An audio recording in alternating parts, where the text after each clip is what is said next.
Hello, this is Angela Anderson. Thanks for joining me today. In this video, I'm going to be showing you how to paint a boat on still water. We'll have some water reflections, and I'm going to try to make it as simple as possible. We're going to be doing this live, and we're using acrylic paints. I've got my husband, Mark, with me.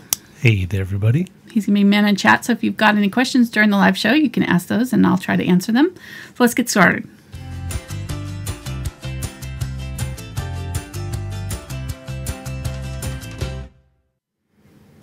Okay, so this is my reference image here. I've got this off of a royalty-free website called Pixabay. I also went ahead and drew it ahead of time just to save us some time, and we're going to be using transfer paper. So if you've always wondered how to use transfer paper, this will be a good video for that. I'll be showing that later on once we get the background painted. I'm using a 9 by 12 inch Belgian linen canvas board by Fredrix. They've sent these canvases to us. They're our canvas sponsor, and we thank them. These are really nice. They've got a little bit of a tooth, but they're smooth. They take the paint really well. Let me go over our brushes really quick. I'm not exactly sure what brushes, but I'm going to use a couple Filberts probably for the background water area. So these are the number 8 and number 4. And then I've got an angle brush that'll probably be using for the boat. This is an Angle Bright number 6. These are all the 6100 series in the long-handled green. They've got a really nice firmness. They're synthetic. I just really love them. Number 2 flat, number 2 bright, a number 2 round, and a number 1 round. So those will be kind of our boat and water. And then we'll have a few more like specialty brushes for some of the reflections. We can either use a fan brush or Deerfoot Stippler, or like if you have a rake brush, we'll need one of those. I'll show you all three, I think, just to kind of see what they do differently. And then if you've got like a smaller filbert, I've got a number 6 filbert, and I'm not sure if I'm going to need that one actually. Probably not. And then a couple smaller angle brushes. So I've got a 1/4 inch and a 3/8 inch angle brush in case we need a smaller angle brush. So I'm not sure if we'll be using all of those, but we'll have them on hand just in case. I hope not. It'll be a long time washing those out afterwards. It's true, Mark helps me while washing my brushes. Let's go over our palette really quick. You did mention they're our sponsor, right? Oh yeah, Princeton sponsored our brushes. Yes, thank you to Princeton for sending us those brushes. I used Princeton all last year, and then we got in contact, and so they became our sponsor this year. So I absolutely love them.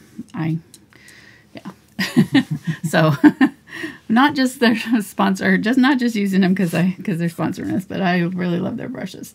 All right, let's go over our palette. We've got an Unbleached Titanium, Titanium White, Zinc White, that's a transparent white, Cadmium Red Light, Yellow Oxide. This is a raw Sienna. It's a version of Yellow Oxide. It's a little bit different, a little bit deeper. Burnt Sienna, Burnt Umber, Phthalo Blue, Green Shade, Ultramarine Blue, and Carbon Black. And then this is some of our golden acrylic glazing liquid, satin. So we'll be using that to kind of do some of our blending. So I'm dipping my brush in water and then kind of wringing it out so it's not too wet. And then I'm going to grab some, let's see. Let's do white. Actually, I do want to put on, now that I say that, I want to put on my boat. Figure out kind of just where my boat edges are going to be. So it's starting right there, and I'm just going to kind of do an angle line so I sort of know where that boat's going to be. We'll transfer it on here in a minute, but that'll give me kind of boundaries for my water. I'm going to start with the white, grab a little bit of Phthalo Blue, and a little bit of Ultramarine Blue. That creates just a nice soft medium blue. The Ultramarine Blue is a little bit purple, and the Phthalo Blue is a little bit green. And so this kind of is sort of an in-between blue. It creates a really nice kind of mid-blue color when you mix the two of them. I'm going to start down here. There we go. And I've got my large number 6 filbert. I think I already said that. maybe. I'm going over the edge of my line of my boat because we're going to fill that in later with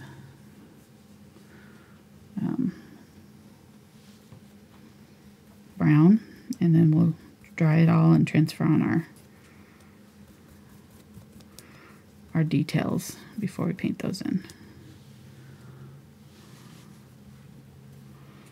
I was going to say paint, but brown, I guess, works.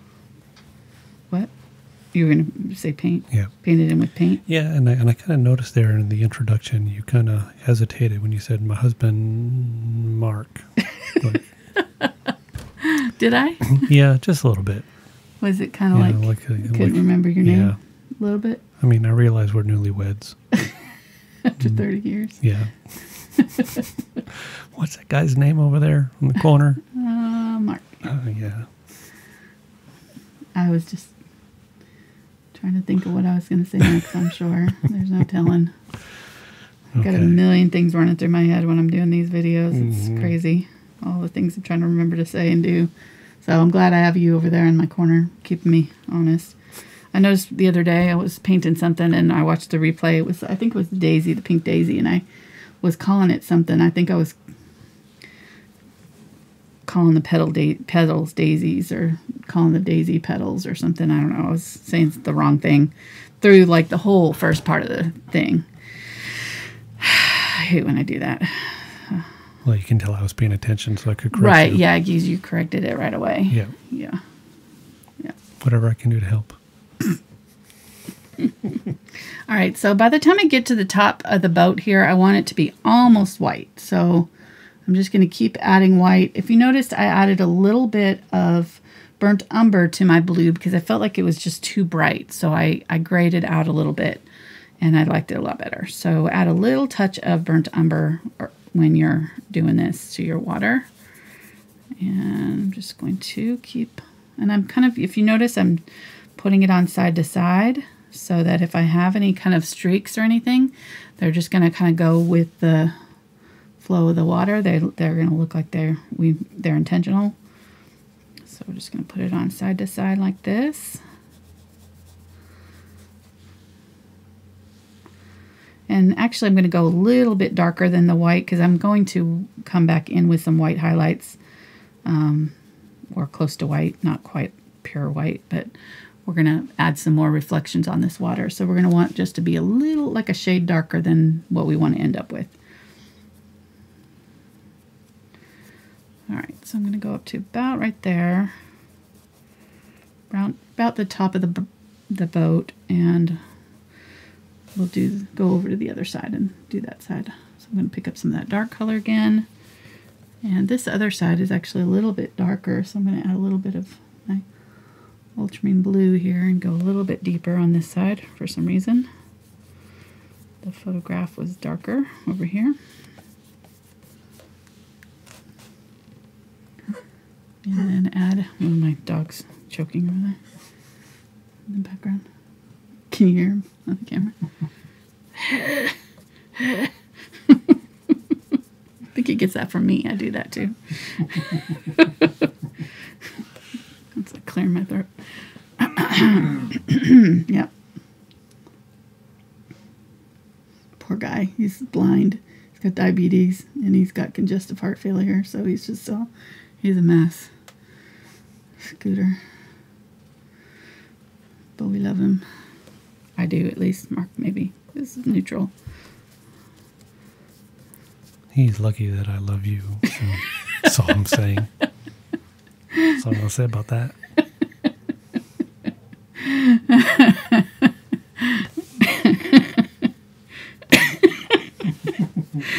Yep. That's about right. Sorry. Tickled there. Alright, so just adding white as we go up. As you see, I'm working wet into wet so that I'm blending as I go. Don't spend too much time in one area, otherwise you can end up, your paints will start getting gummy as they dry, and they'll stick to each other, they'll stick to your brush, lift off the canvas, you can have all kinds of problems. So just keep moving, and once you get an area done, don't try to go back over it.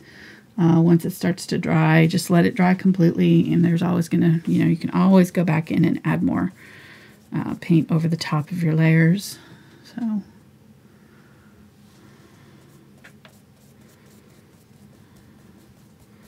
right, so now I've covered up completely the edge of the boat, where we'll put it back in here once we get our water done. But we don't want to have to go back in and patch up any of this white and add it later. So any of the watercolor, I should say. Okay.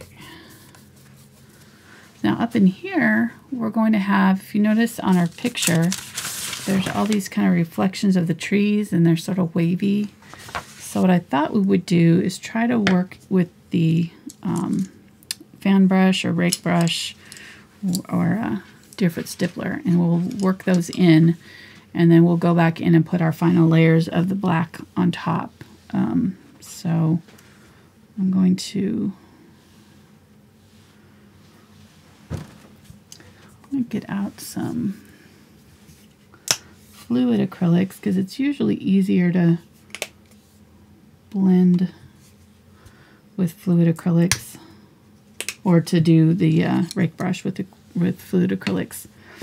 So I'm going to put in this, and I think I'm going to add just a touch of actually yellow oxide over here, because up in this area there was some yellow in our water reflections. If you notice, I'm pulling off the side of my paint also, so that I'm not polluting that white, only pulling off from one corner, one edge of it, and that way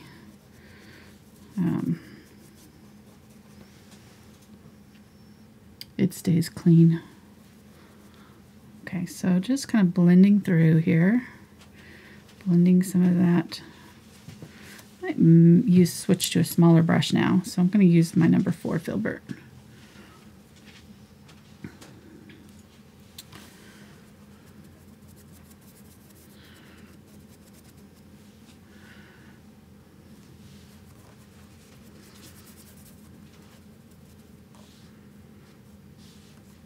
So what I'm wanting to do is, once I get that kind of blended together right here like I want it, I'm going to pull down that lighter color down into the blue.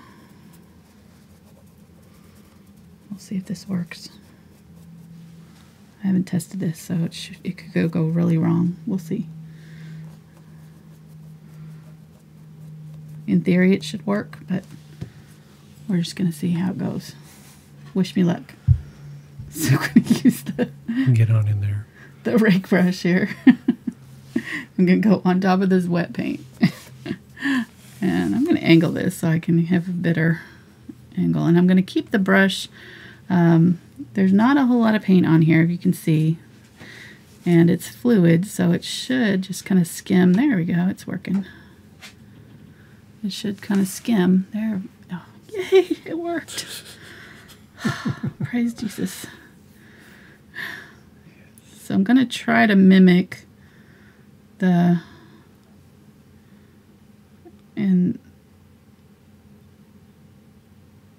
there's some places I'm just going to kind of use dabs. But there we go. Can you see that? I can see it. You can see it? All right. When you're ready to answer paint questions, I know that you're concentrating on that right now. Yeah, so. concentrating right now. So I'll just keep on going here until I run out of paint.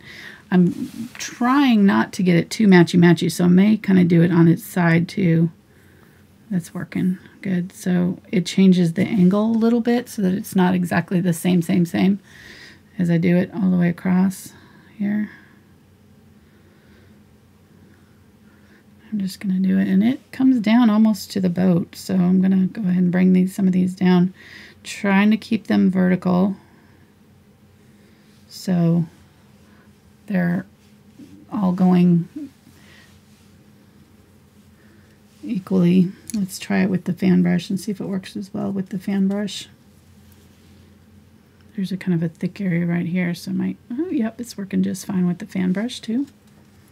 Now it's starting to dry. My paint underneath is starting to dry. I don't think it's going to make that much of a difference, but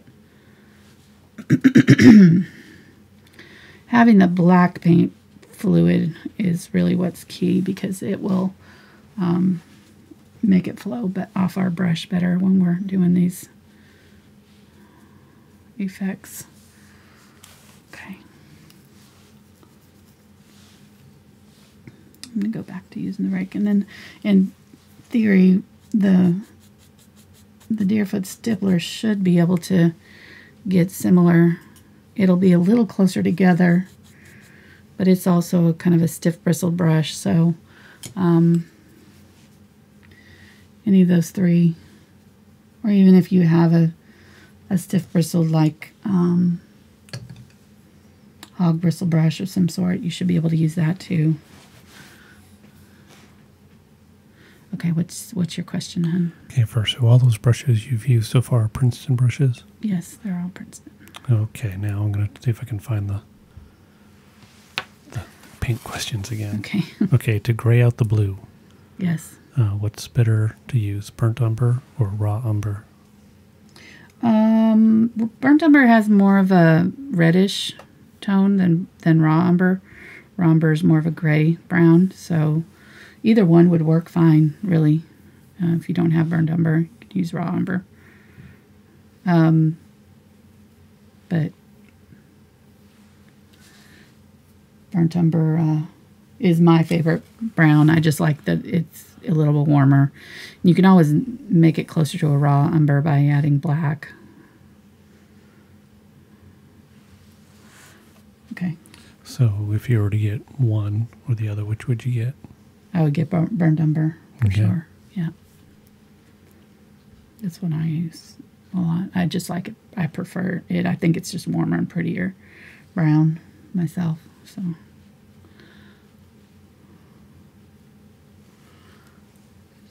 Keeping on. I'm trying to kind of vary the height of these as they come down so they're not all the same height.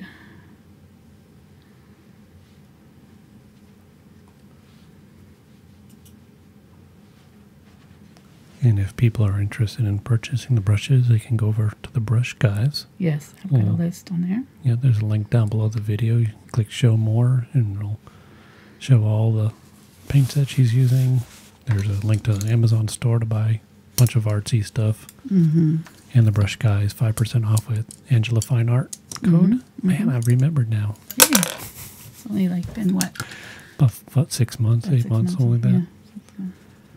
And Angela suggested a list of brushes is in there, so you can... Yeah, all the brushes that I use in all my videos should be listed on there.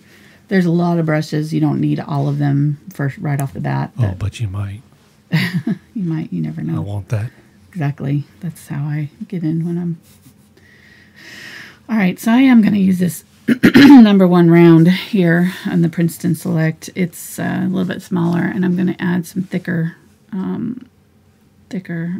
lines to some of these just to make some kind of like tree trunk just in a few areas. And I'm just going to try to kind of match or at least come close to the same lines as I have with my thing. I'm not really being super careful about it, just trying to get in some thicker trunk-like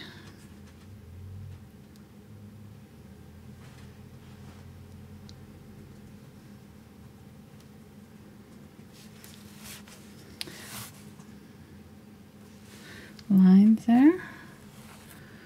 It's going to look really weird at first. Like, you look at this, it doesn't look all that great.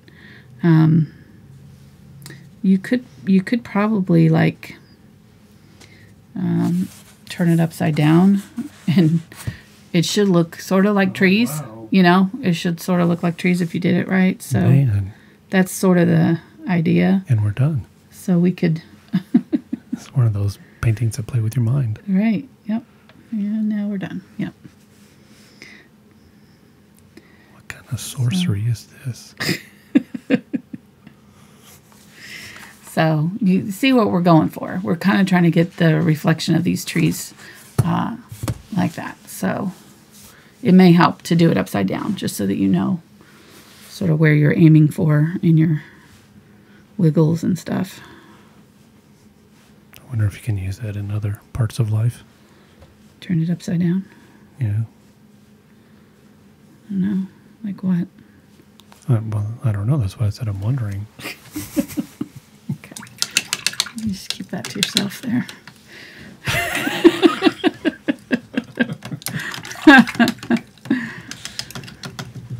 I'm glad you don't have a mute button over there. So I'm not worried at all about this black area here.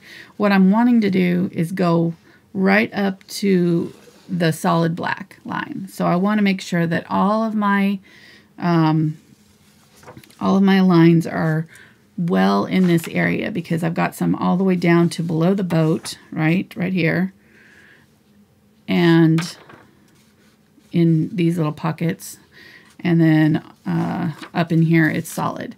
And then we're going to start to lay in our other colors over the top. So I'm going to be laying in the reflections over here to break up some of these shapes, and we're going to be putting in our dark over the top. But I want to make sure that I have all of this stuff underneath first. That'll make it a lot faster once we start to put in these shadows and reflections on our water. So now I'm going to use black and ultramarine blue for this upper area here.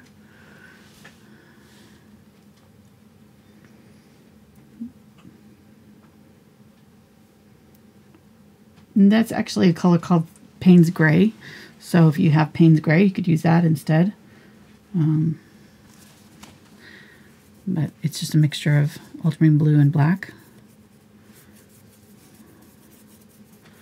So I'm going to go ahead and put in the black solid up here. Yeah, this could almost be a two-parter. We could just do the whole painting of the water first and then do the second part of the boat Tuesday night. You know, I don't know. The boat's going to take a lot longer than the water, though. Hey, sounds good to me. Let's do it. So, yeah, we're almost done now. We've only been a half hour. It's not been too bad. Okay, so I'm using this Filbert, and I'm going to start laying in lines and connecting them.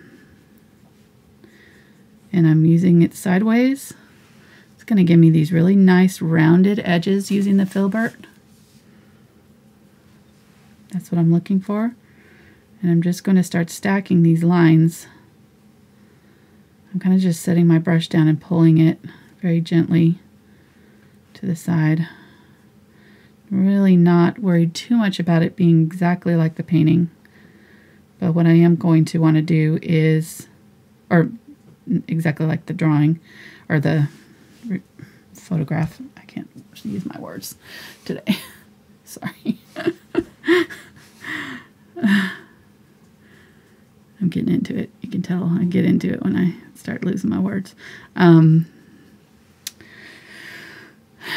They should be smaller, farther away, and then as we get down to the bottom, we're going to have more of these like lines that sort of meander, long lines.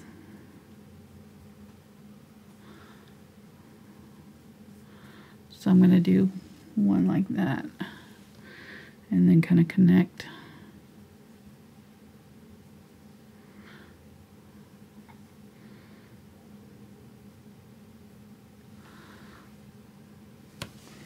I need a little bit thicker paint. paint because it's not going on solid, and I want it to cover up my lines underneath.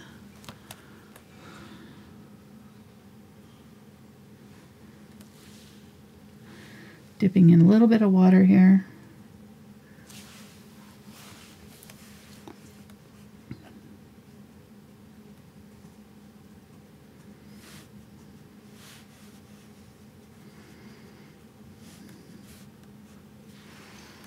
It'll help if you don't do a super solid line. You see how I kind of left that top line sort of irregular when I did the black at the top. That way you're not going to end up with a really solid, heavy line that you have to try to cover up. So just be aware of that when you're putting on your layers of acrylic paint. Just make sure, unless you're going for a textured look, just make sure that you smooth out. Like, say, if I was putting in my paint, if I had too much paint on my brush and I get like a ridge, I don't know if you can see that in the light, like see those ridges there? You really want to smooth those out because those will dry raised like that. And then once you go to try to, like say if I put my paint in along that top edge and I had a ridge all along that bottom edge, I see this all the time. You'll end up with, it'll show even after you put your color in, and when you try to blend that line out, it'll stay and you won't be able to blend it out because even though the color's right, if you look at it in the right light, you'll see that ridge all the way across. So just make sure that, be conscious of that when you're putting your paint down, that you're smoothing out your layers anytime you're putting in a solid line like that, or a line across your canvas like that, that you smooth out that bottom edge so that you don't have that ridge of paint that's going to dry on you. So see, we're already starting to look kind of interesting, huh? It's looking more like I don't know what I got right there. Yes. It's working. I feel better. It's like I was telling Mark before I started, I was like, I don't know if it's going to work. I don't know about that. She actually said, I hope I don't mess this up. I know. I did. I really did. I was like so worried about it.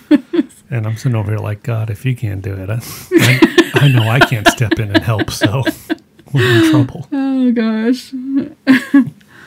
Yeah, it was just one of those. I don't paint reflections on water that often, so it's, it's, in theory, it sounded like it should work, but, you just kind of have to try it sometimes, and I didn't try it ahead of time. I've not been doing to save my arm, so we've not been doing the examples ahead of time like we were doing all last year.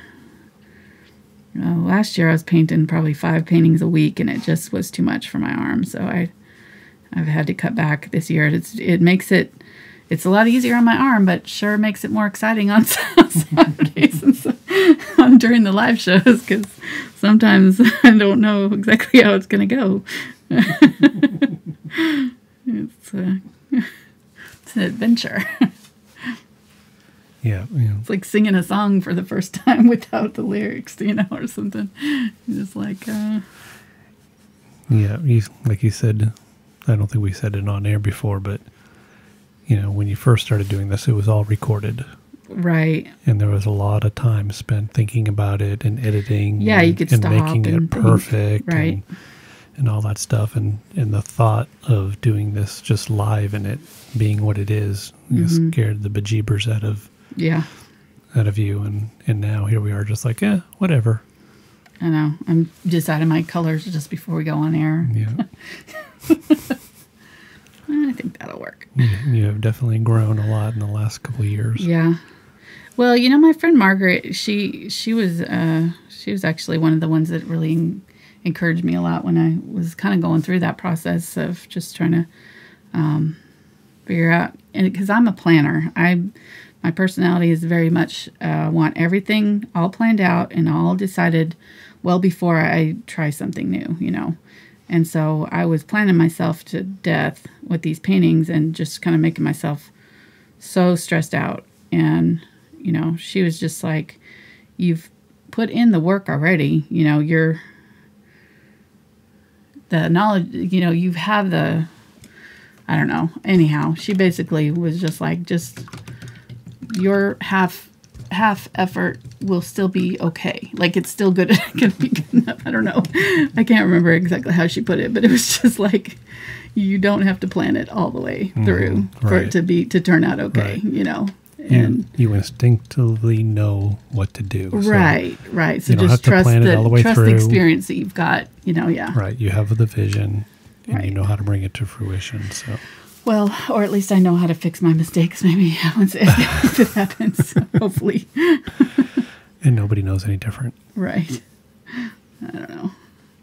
Well, I've been really interested lately in just the whole idea that that those who are our, you know, idols, or those who we really look up to in art and music and other, you know, creative disciplines, are just as vulnerable and fallible and have the same insecurities as anybody else, even though they've been doing it for years and years, and they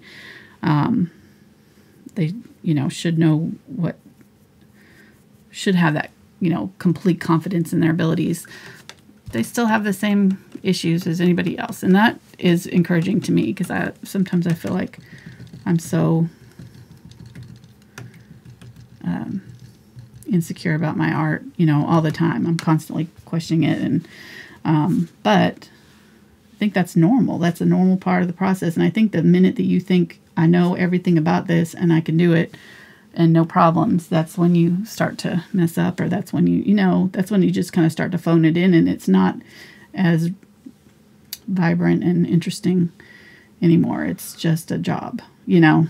I don't know if I'm saying that right, but all right. I'm making a white that's between this unbleached titanium and titanium white. So kind of mixing them together. I'm going to add a little bit of the glazing liquid here. I might even add a little bit of this zinc white. Let's make it a little bit more transparent. And now we're going to work in our highlights. So we've kind of worked down our shadow areas, right? And now we're going to work our highlights back up in here, and we're going to put those on top. Basically kind of what we did before.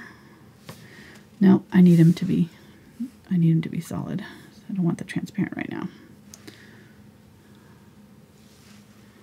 because I need some of these areas to be covered up completely.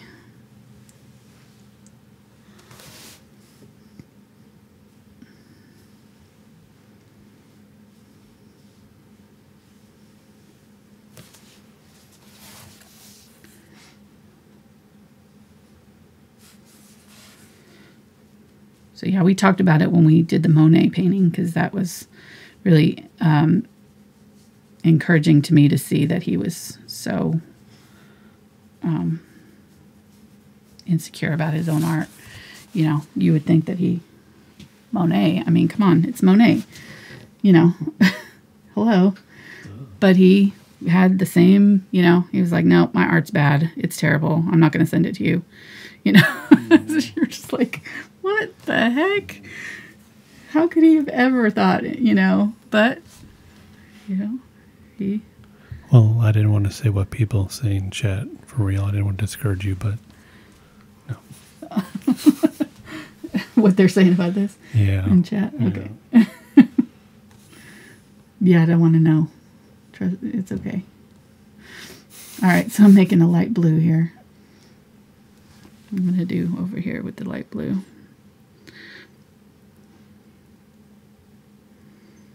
Same thing, kind of doing these little ripples that are connected somewhat. So I'll keep them all horizontal, but connecting them slightly to one another.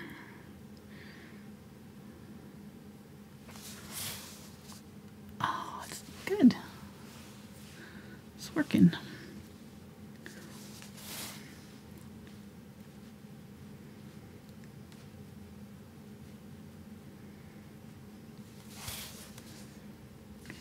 if you've got any rough areas where you got, you know, your paint too thick or something happened that you don't like, this is where you can kind of touch it up. You can just kind of go, oops, there's no, you know, I don't need to see that.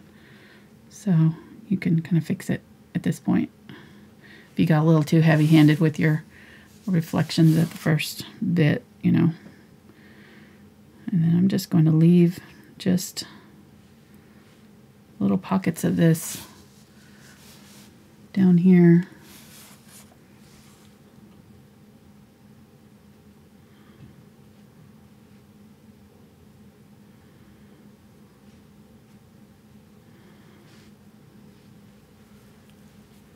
Here's a good question. Okay. What level of difficulty is this? I don't think so far it's been super difficult at all. I mean, I really don't. It's just little kind of dabs. As long as you keep your brush strokes going in the right direction and, you know, your colors good. I don't think this one, or this, you know, so far has been super difficult, so. True, and from the camera side, it's been real easy. Is it? Okay, yep. Good. You're staying on camera. You know, it's better zoomed out, so I don't have to do so much. Adding a little bit of yellow highlights to my water here.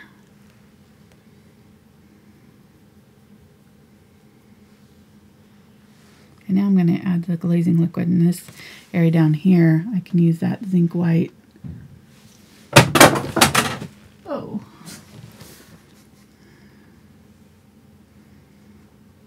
Because my peony painting just fell off the wall.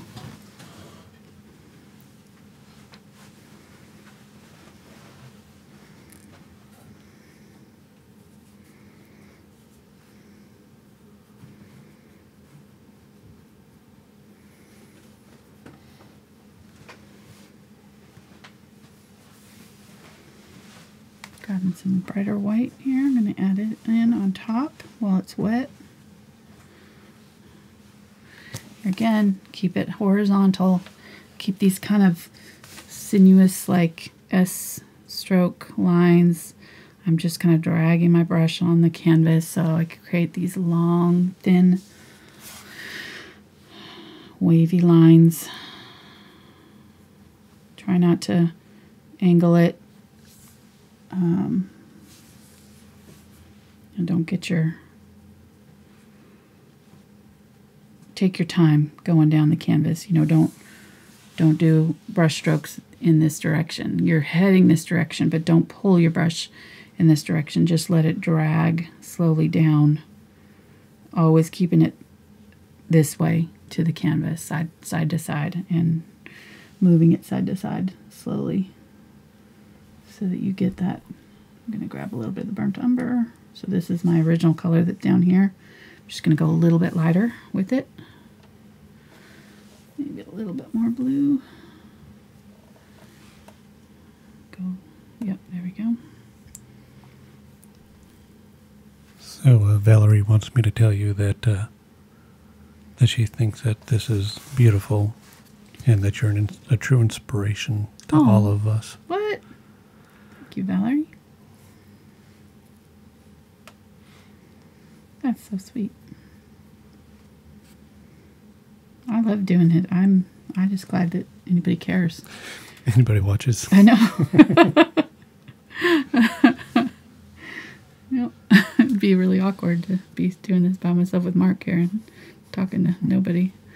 I mean, I don't think he'd be in the other room. I don't think he'd be sitting in here with me. I mean, I work all week long and nobody sits there and watches me, so I feel kind of left out. You want me to come and sit with you at work and watch you sometimes, honey? Does that make you feel better? Okay. All validated. Well, you try to watch me play video games. I do watch you play video games. I try to help you, do stuff. I can't watch for very long. This makes me sick. Literally sick to my stomach. But I can't. It's motion sickness. It's so weird because I don't get motion sickness in cars, but I can't watch video games. Okay, so I think we're good. I'm liking those reflections. Just wanting to... Yeah, you're making a lot of noise over there. Zigzaggy lines. I went back in and added little shadows here and there, but I'm make sure that some of these go right up to the boat, so I'm not... When I put my boat lines in, I don't want to have to go back in and do any of this later. So I'm going to go back in and add some brighter white highlights over the top of some of these reflections that we've got going on. Just in a couple places. That'll really brighten up the look, make it all kind of come together. So go back in and just tap in a little bit of white highlight on some of these highlight areas. Okay.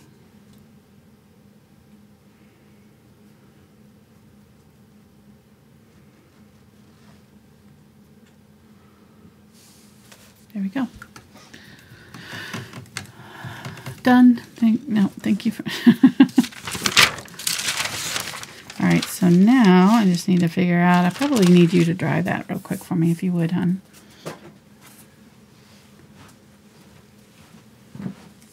Because I want to make sure that I get it right. Here, we'll give this guy a boat. This is our stick-in mascot dude. See if I can find out a brush that'll work. We'll use our Filbert. We'll give him a boat down here. I don't think we're going to be able to put a lot of detail in, but we'll at least give him. We add something to Stickman every time we paint, or most every time if I can remember to do it. Sometimes when Mark doesn't dry, we forget. But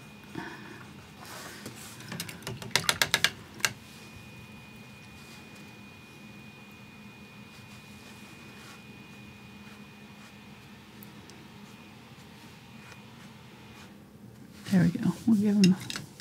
It looks terrible. It's okay. It looks like a football. I drew him a nice boat football. Boat football. It looks like it could be either or. All right. Well, good. We did just fine getting our boat. Look at, we got our blue right far enough down in. I've got some transfer paper here.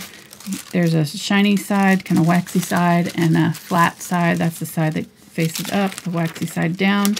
I set this where I want it to be, exactly placed, and I use one hand to firmly hold it down. You could also tape it and very carefully slide this in. Do not push it up against the edge of the... I need to get it so that it's covering, because it's not covering the whole thing. There we go. Try not to slide it too much on your canvas. I'm going to use white. We'll see if it shows up against this. But our boat is going to be about a third of the way down, right smack dab in the center.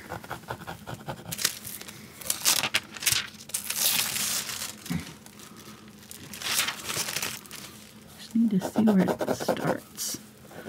I may need dark stuff to see where my lines start. There we go. Okay. This is one of those that's a little bit more technical. I would definitely use a traceable if you're not comfortable with drawing.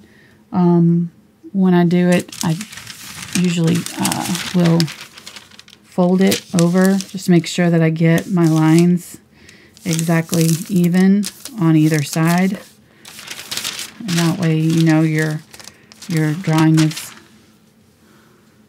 going to be symmetrical on something like this, where it's important for it to be the same on both sides. Of course, this is a little bit off center on one side. You know, it's not going to be exactly perfectly symmetrical, but you want to get it as close as you can. I'm going to use burnt umber here, and I've got my angle brush. I'm just going to fill in. Where could somebody get a traceable? On Patreon. I have them available on Patreon. They're $1 a month for all the traceables that I've done ever since February 2017. I think we started on Patreon. So before that, they were like on Pinterest and things. But just helps kind of support our channel and gives you.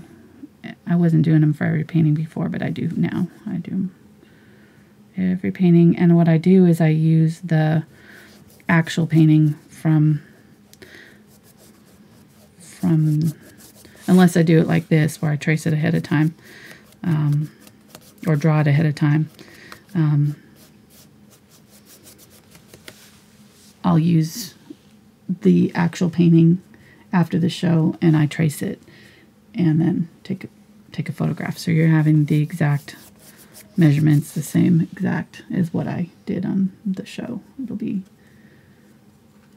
the same exact dimensions. So using the edge of my angle brush here, trying to create a straight line, and then just sort of filling in, and again smoothing out any of those ridges that you get, so you can kind of go right up against that line and pull back if you've got any ridges.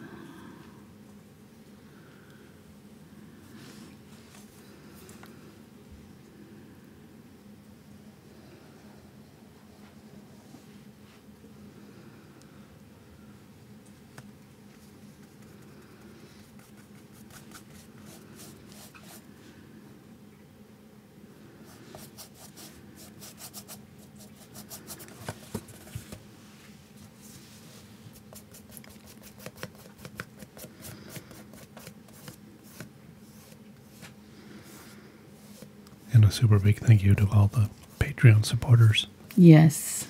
There's over 1,100 right now. I really appreciate your support.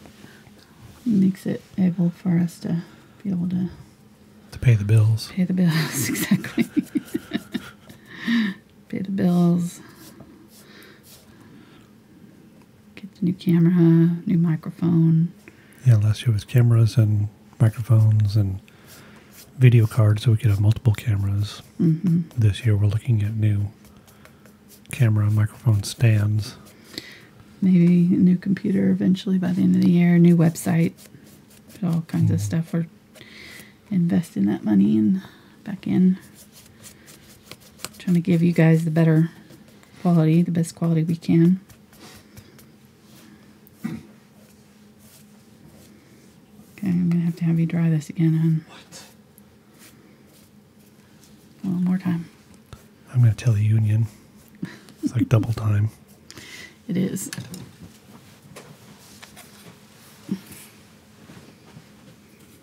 Thank you. All right, let me go over how to draw it really quick while we're a sketch pad. While he's doing that.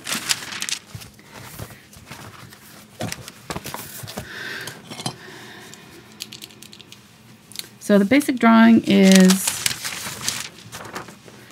going to be this long kind of curved line. So you're going to start at the top, and it's about 1/3 of the way down. So if you measure, go across right to the middle, just kind of make a mark about 1/3 of the way down, and then it comes out and back in a little bit.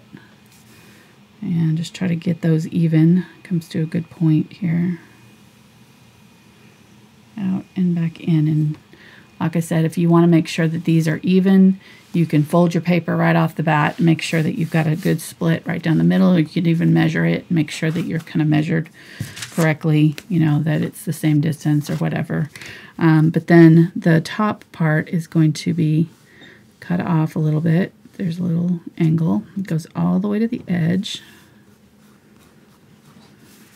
And then this line is going to widen as it comes down towards us. It's going to get a little bit wider, just like that. Same thing on this side. It's going to start out thin And then as it comes down towards us, it's going to widen, widen, widen. That's just the perspective. That makes it look like it's smaller, getting farther away as it goes away from us. Then there's another line. If you do kind of a line down from here, kind of at an angle here and here, there is a bench that goes across right about here. Angles out. This angle and this angle should match. And then you're going to do your line. And this is going to also get closer as it gets, going to get closer to this line as it gets down here. Okay, a little bit wider down here. It's going to angle in and get closer. I think because you're looking down is why. I don't know exactly why the perspective is that way, but it is. So I'm just drawing what it is on the picture. So I'm not a perspective expert, so I just draw what I see. So that bench there, right? It's going to line up with that. It's going to be actually just above this inner line here. Then the lines of the boat are going to kind of follow these two lines. These are going to be sort of our starting point, and they're just going to go, and they're going to continue. And as we get down here, they're going to almost be going straight down. So they start out here. You keep them parallel.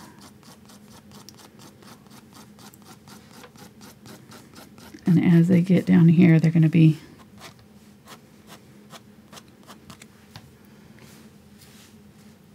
the angle is going to look more drastic as it gets down closer to the bottom. But they're staying parallel all the way down. Then the middle part of the boat, there is, let me see, it's about right in here. About right in here. There's this little thing that comes down and out, and then there's another slat, another bench right there. This one's going to be a little bit wider because it's closer to us. And we're going to see the bottom edge of it. So there's two lines right there. Same thing here. There's two lines right here. Then this bracket kind of comes up along here. It's going to follow this line. Go across. That. And same here.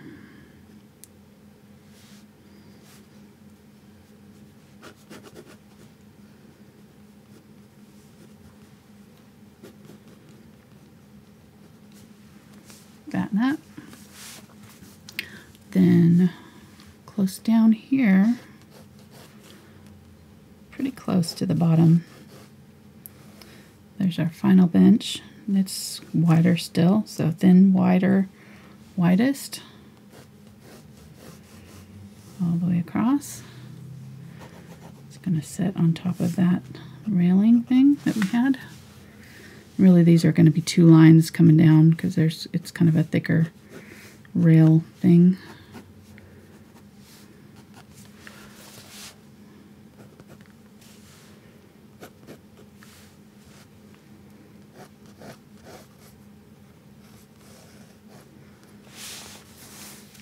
It also has a bracket.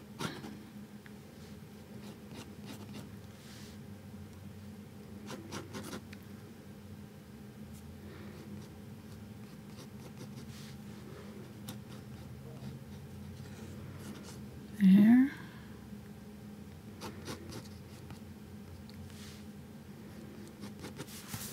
And here. And I'm coming down just a little bit from the edge of it. And this actually, you could kind of do a little line here and here just to kind of see, make sure that this and this doesn't come out too far. These will be the same distance away. Up like that. It actually falls in underneath that rail there a little bit.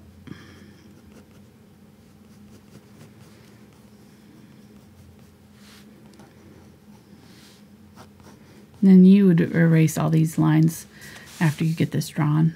But and then our paddles, well, the middle of the boat is going to have these lines coming down. Slats at the bottom of the boat.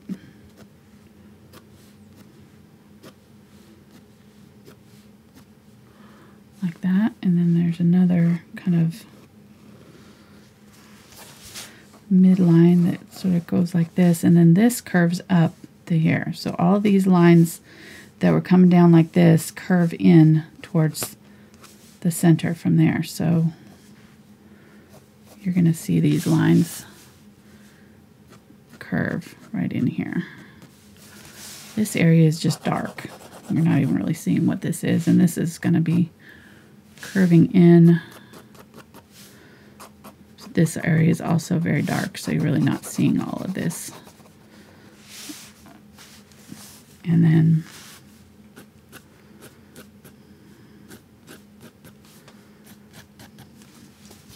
like that. All right, and then our paddles are going to go straight, curve in over that bench, and then angle this way. And go right off the edge. Same thing here. Straight line, straight line. You can actually thin it at the neck a little bit if you want to make it more realistic.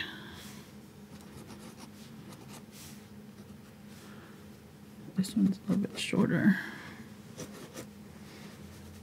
Or it's a little bit closer to us, I should say. Not shorter. There. Like that.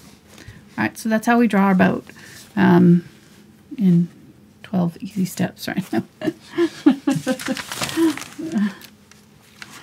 But I am going to transfer it because I've already done that on my tracing paper here. I'm going to transfer it really quick. So we have our things already kind of set up. I kind of got that a little bit high right there.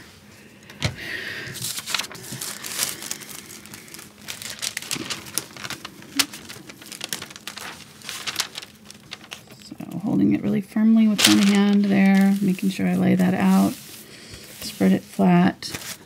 And I'm using a stylus. You can use a used up ballpoint pen. You just want something metallic, or you could use a pencil. I don't like using pencils for this because they tend to puncture the paper and they make marks, and it makes it a little bit harder to see where you've been. So I prefer using these styluses.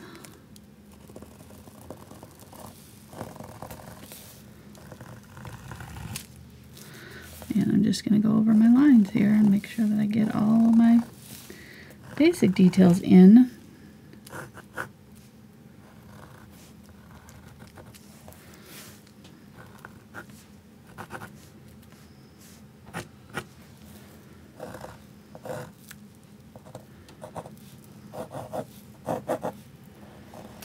People in chat are saying thank you for taking the time to show them how to draw that. Oh, good. Good. It's definitely a challenging one to draw, I would say. There's just a lot of angles and little...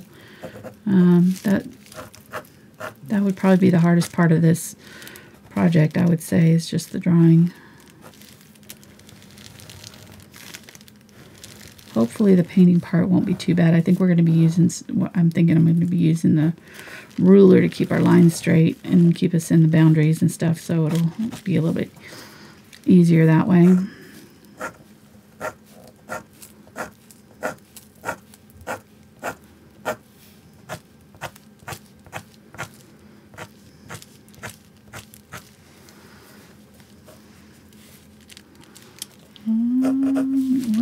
you did here.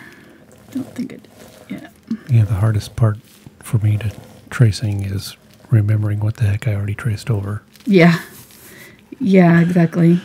Well, and that's one of the things, if you haven't done it yet with the stylus, you can kind of see where you've embossed sort of on the paper, so it actually helps kind of to be able to tell where you've been. And then I'm going to do just give myself the direction of these lines here. I'm not going to do all of them.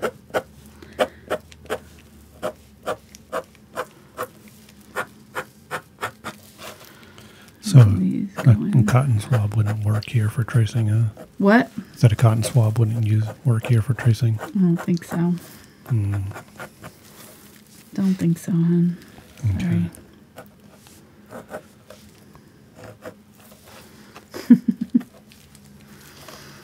All right, here's my... Thanks for that half-hearted giggle. I'm concentrating here, so sorry. Kind of obligatory. It was. I'm married to him. I got to giggle a little bit. I couldn't not giggle. Ha ha ha ha. Ha. Good one, hun. Earth humor. Good. There we go. Okay, so now, see, you can see where I didn't do that. So I've kept my hand right here very firmly on there, so when I checked, I didn't move you're a it at all. Professionals know to do that. Right. So just make sure before I did the same thing on that one. I didn't draw that one either. Right there.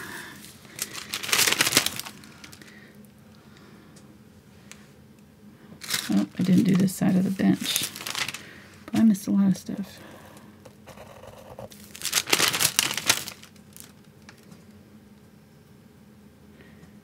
Okay, I think that's good.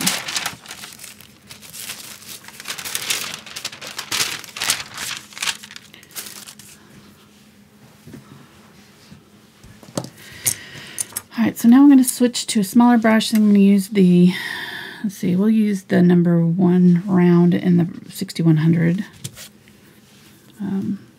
Do you mind rinsing these out really quick? My water is really dirty. Thank you. Mark's on brush duty. Alright, so I'm going to start right up at the top here, and I'm just going to start, I'm leaving the dark parts pretty dark, so that's why I did the dark first. I think I'm going to do it, if you watch the astronaut painting, I know this is kind of weird, but if you watch that one, I did the same kind of technique where I'm going to just sort of dry brush over the top of this dark color, and it'll give us hopefully that wood grain look, but we won't have to put in every little detail. So I'm going to make a gray with burnt umber and ultramarine blue.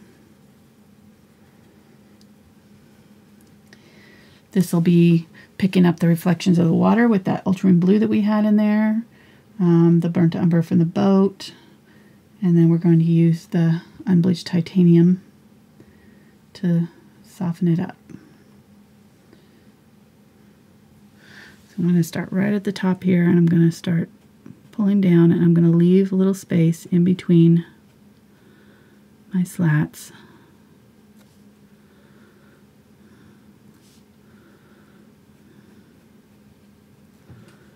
If you want to use your ruler to keep your lines straight, you can.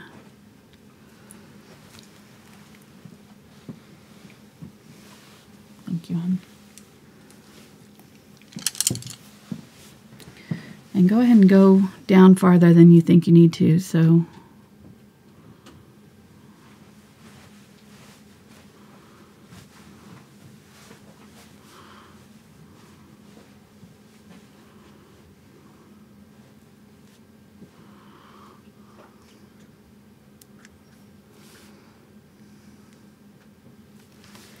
then I'm going to use the black with the burnt umber. And I'm going to come right up underneath and put my shadow, my first shadow, right there. That'll clean up those edges and it'll solidify that shadow for me. And then we're going to wipe that off. I'm going to grab some raw sienna this time. Mix that in with some of my gray. Actually, let's mix a little bit of the burnt umber with the raw sienna. And that's going to be under here. So right up under that shadow.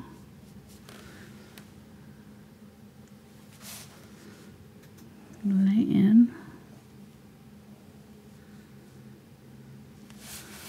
some raw sienna. Right up to that shadow line.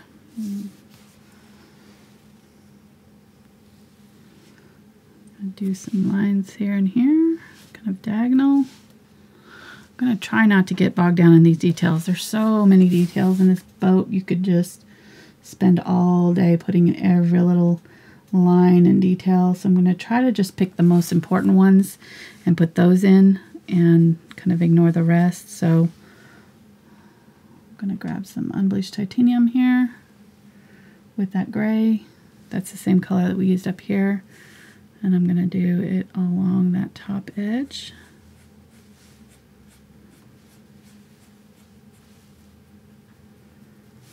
And there's sort of a separation as it gets closer to us. Like that. So it starts out kind of a solid line back here. Then as it gets kind of halfway down, it sort of splits into two pieces.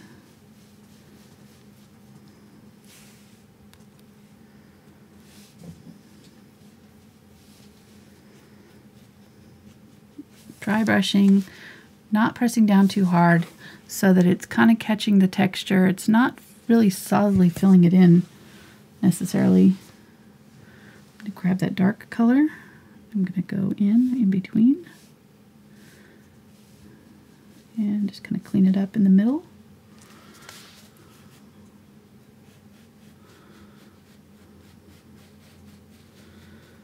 Add that kind of middle line there. And then there are some little highlight pegs in there, so I'm going to go ahead and put those in between.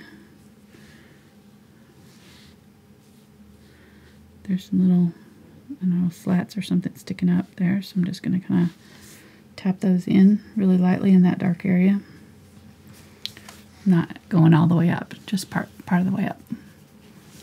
This looks crooked to me. I'm going to bring this down a little bit more right here.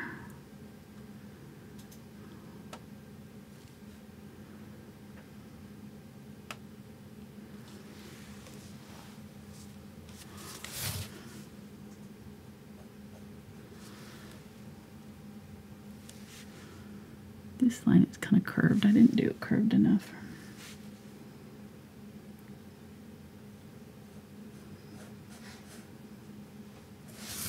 There we go. That's better.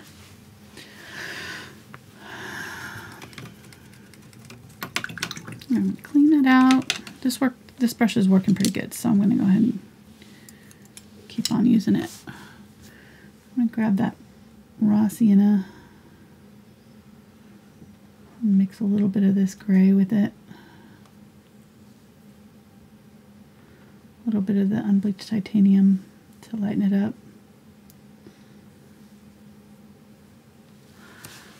And I'm going to start putting in these slats. Now, I'm going to try my best to get them evenly spaced, but I'm going to not stress too much about it.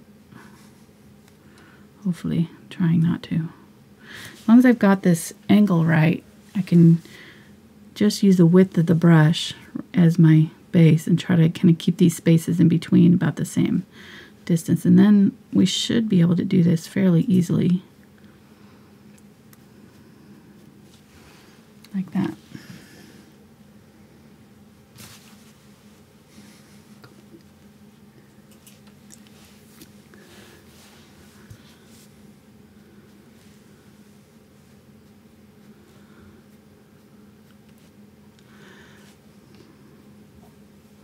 Going down to the middle line. Go ahead and go over the top of the middle line there. Try to start it right up underneath the top line there. And just keep them going in the right direction. Keep them parallel. Like that.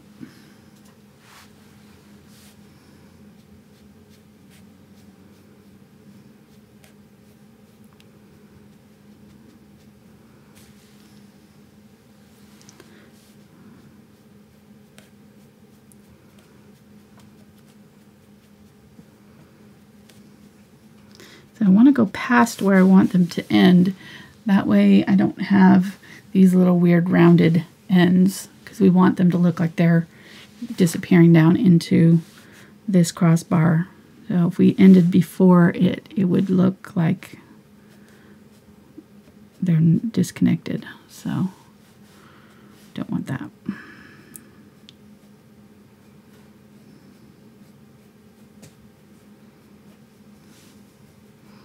I'm going to go ahead and put the indication of some of them back in here, but this is all going to be shadowed back here, so I'm not going to worry too much about it being perfect, because we're going to shadow out and shade in that whole area there. And let's go ahead and use some raw burnt umber, burnt sienna, I'm sorry, with the raw umber, raw sienna colors.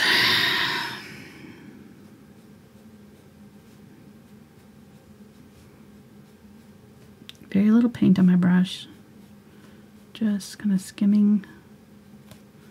So it's not solidly covering. The rough texture, doing it this way, that rough texture, I'm going to go ahead and add some of the red to this side too on some of these, because they're not all the same color. Use some more of that raw sienna. Let's grab some yellow oxide. Use some of that on this side.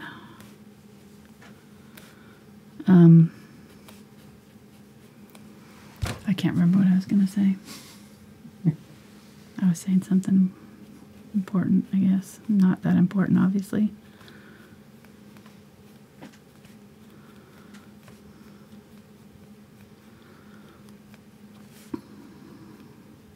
You weren't listening, or you would be able to tell me what I was saying. You were saying art words. You were. It was like blah, blah, blah. Yep. Art, blah, blah, blah, art. Paint stuff. Pretty much like that. Perspective stuff, shadow, words. Is that how it went? Yeah, pretty much. Pretty much? Okay. All right. Glad to know you were paying attention there, hon. Thank you.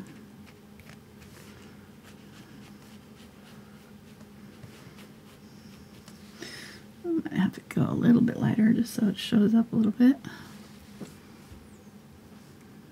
There we go.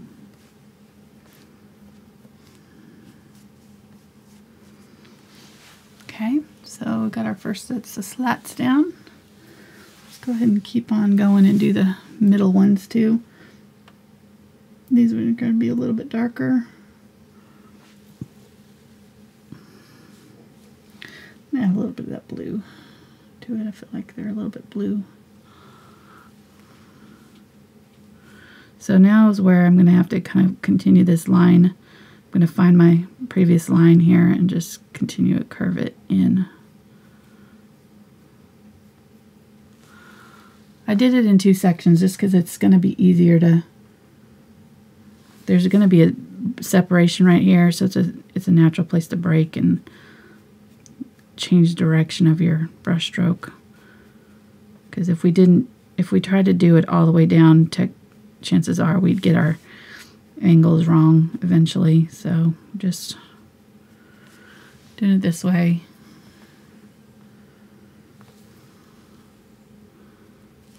Keeps the lines a little bit cleaner, I think. That's all going to be dark in there, so I don't even really need to worry about that.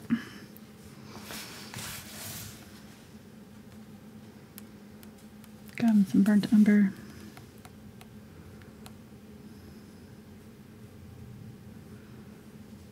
Again, start up at that line and kind of curve it in down toward the middle there. Oh, what I was going to say was having it dry brush like this makes it look more of that wood texture, wood grain texture, because it's not going to be a solid, you know, wood grain picks up all kinds of highlights, is irregular, rough, textured. So doing it with dry brush kind of gives it that natural wood look without having to go through all the work of all the fuss, you know. Yep, and that's what you were saying. That's what I was saying. I knew you would remember. That's why I wasn't giving you any hints. Really? Make you work for it. I mean, if you're not paying attention to yourself, that's true. I don't know how you could expect me. Good point. Good point.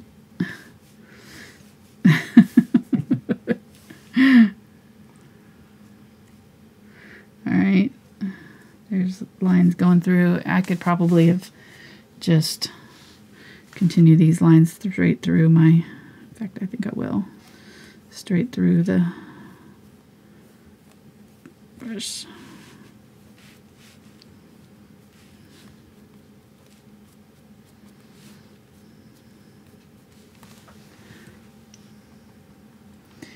Every now and then pick up a little bit more water, otherwise your paint's just not going to come off your brush at all. It's just when you're dry brushing, it's kind of a balance between too much water and too little water. You just kind of have to find the right ratio. You just want it barely to come off your brush, but still kind of have those kind of rough texture. I find that it's loading your brush thinly is probably the key with dry brushing. Just don't have too much paint on your brush, and then it usually works out okay. All right, so now we've got our lines in there. Everybody with me still so far? So far, so good? I think so. Okay. All right, so now I'm going to shadow. So I'm going to use I'm going to go ahead and use the 3/8" angle brush and get that burnt umber, a little bit of brown, a little bit of, actually, let's grab the burnt umber and ultramarine blue. That makes a nice dark gray blue,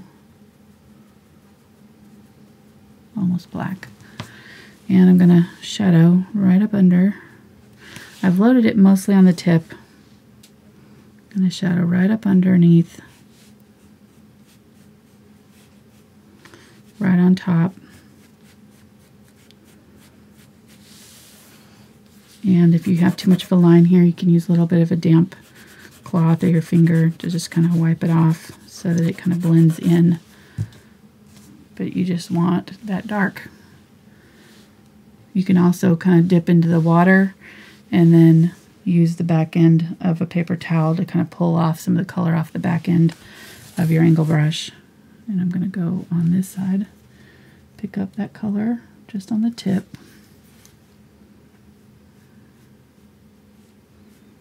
I'm going to go right down the line there.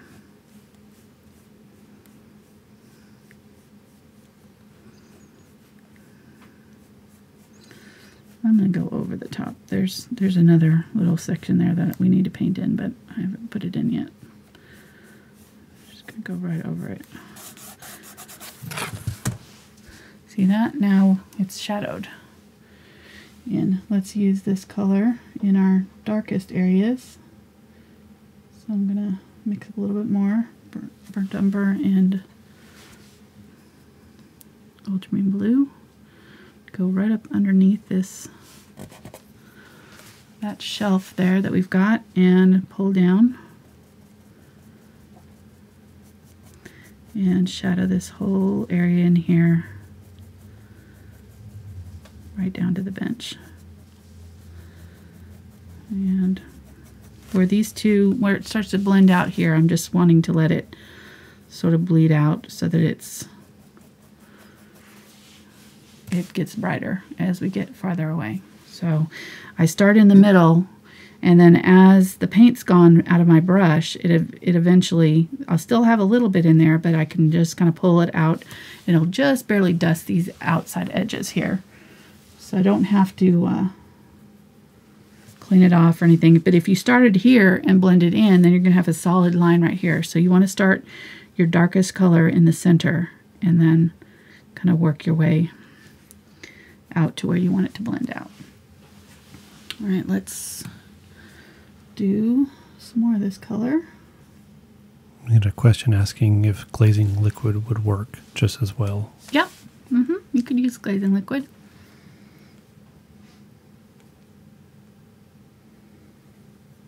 Instead of water? Yep, you sure could. Okay, I'm going to go in and kind of go in between these slats here and darken up. Going to give them each a shadow on the close side here. Just using the edge of my brush.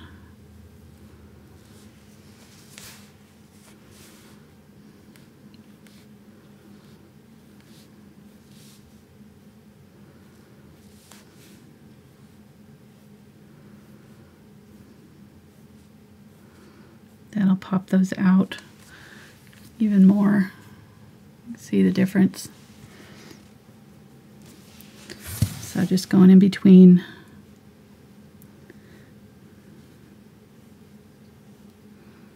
Adding a dark shadow in between.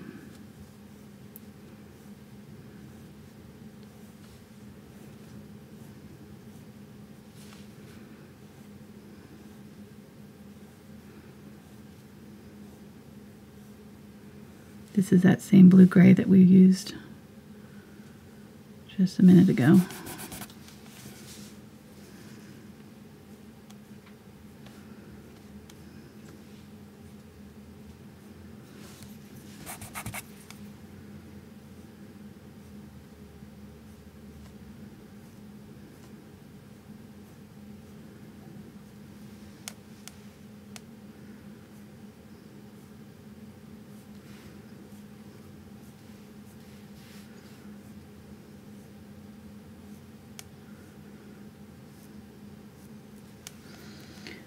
Then I need to clean up right here because I kind of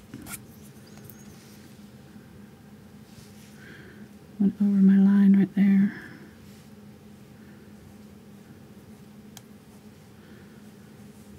There we go.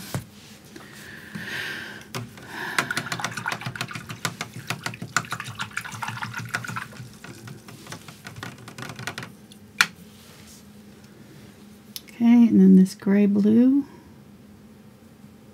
Ultramarine Blue, Burnt Umber.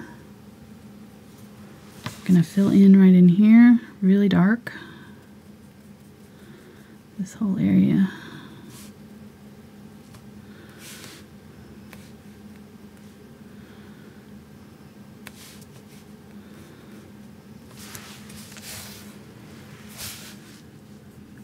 Pull a little bit of it up here if we need to. Okay. We want that area to kind of disappear.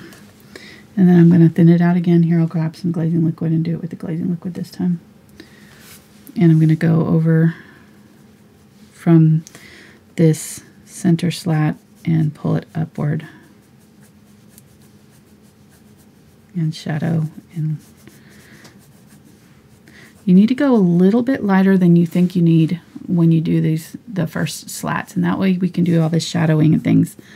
And we don't have to worry about it disappearing on us. So I went a little bit brighter on these side slats than I needed to. And then I'm going in and now glazing over them and shadowing them and giving them some depth. And glazing is the best way to do this, really, because it just gives you that natural looking shadowing more than if I had gone in with a darker color. And really you can't get that kind of natural ombre, you know, light to dark transition. It'd be a lot harder if I tried to start with a light color and went to a darker color as I got down. I'd have to be changing my colors on my brush a lot more.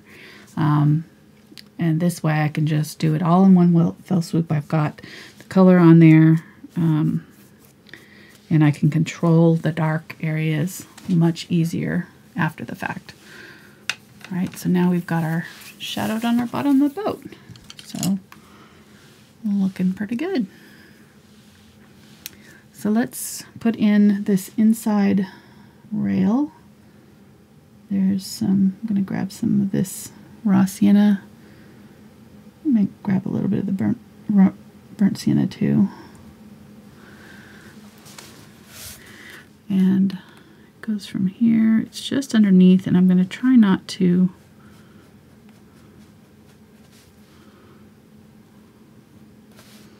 go into that dark area. So I'm going to leave in a little bit of a lip there between the top edge. Actually, it goes all the way to the top edge. I take that back. I'm going to go all the way to the top edge.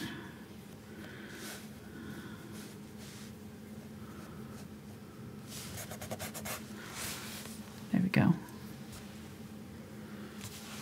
You see the difference? So this has got the inside of that line now. This line here that goes all the way down. Gets thinner as it gets closer to here. It should thin. I'm going to grab some of this unbleached titanium and clean up this line right here.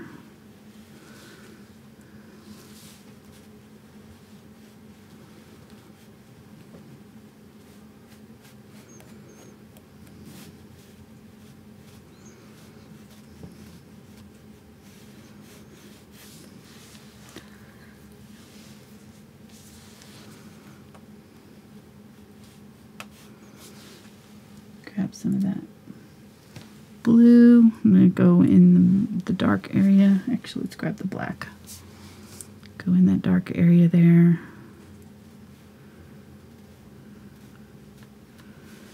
In between, just kind of cleaning that up a little bit right there.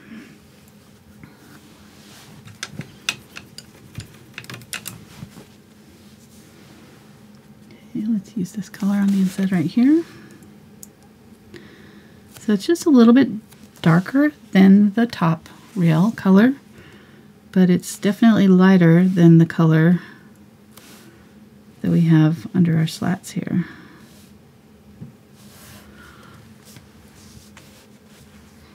And if we need to, we can go back in and shadow again. If we covered up too much of our shadow, we can go back in here and shadow underneath it again with our shading. I think that looks pretty good. Let's use this color. Now we can put in our railing on the inside that goes from our benches all the way down, and I lost where it is right there.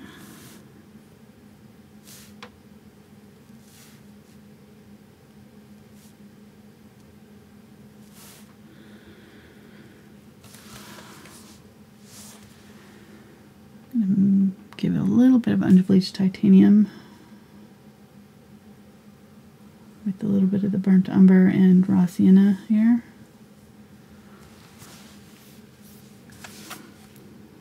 Do it one more time, brighten it up a little bit more.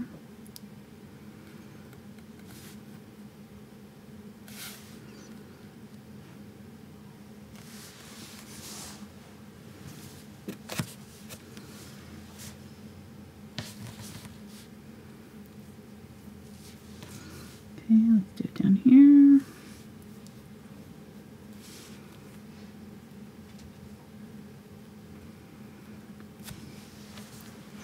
Okay, it's going to look a lot brighter than it's going to end up being. We will shadow it again, but we'll start out with it like that. I think that's good. And this is where I can kind of add, if I need to, I can add highlights again to like maybe the top rail here. If I need to brighten it up a little bit more, grab some unbleached titanium and really add a really bright highlight on some of this wood coming around that corner.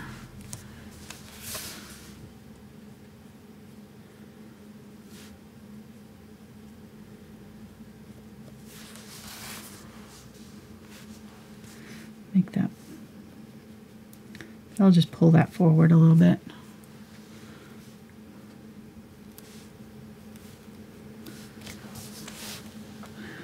Use a little bit of it up here too. Just a tiny bit on top of our highlights up there.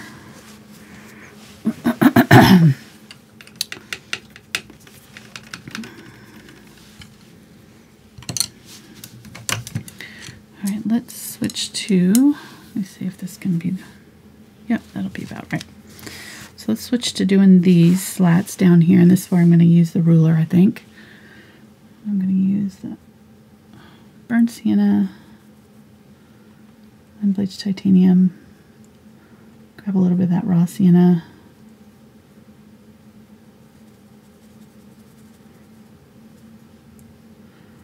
just kind of making a dark reddish brown color. I want it a little bit lighter than my background color. I'm going to take this out so I can lay it flat while I do this. I'm going to lay it right along the line of my first slat.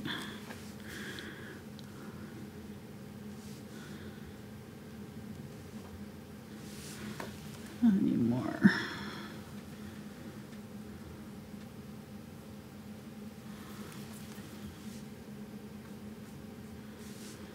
There we go. Now, as I get down toward the bottom, we can widen it out just a little bit. It will be slightly wider.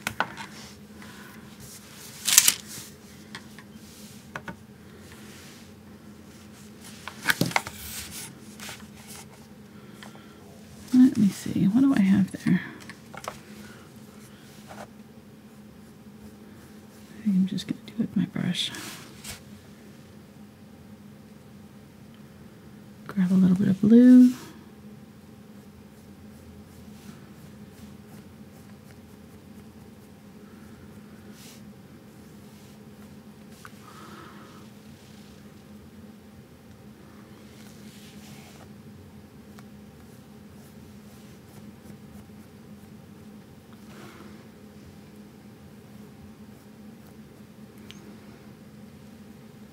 This center line is going to be, oh, there's 4, okay.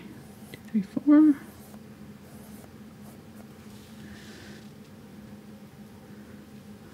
going to grab some black and do black in between because it's just not dark enough in between right now.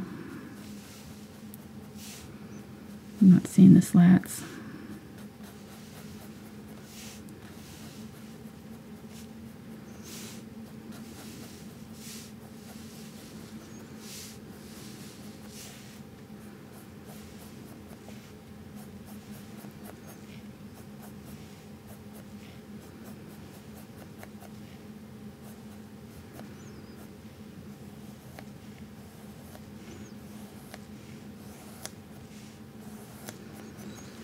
Okay, there we go.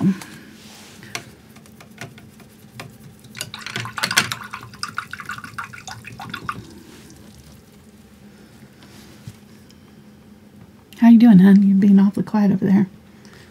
I'm just keeping an eye on your... Playing hearts? Your audio. No. Am I getting quiet? Yeah, you're getting to that Sorry. portion of the program where... I start thinking... You get quieter and quieter. Quiet. Yeah, so... You know what? I think that this needs to come down. These slats need to come down farther down here. I think the first board is right here.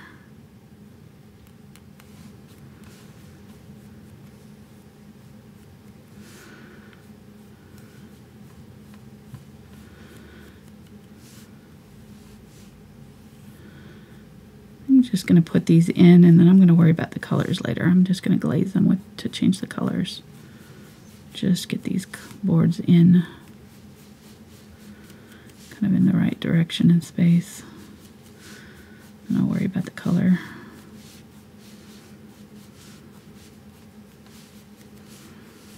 Okay, there we go.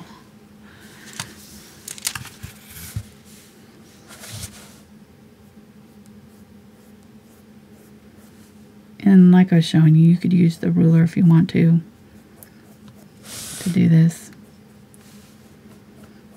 Keep these more straight.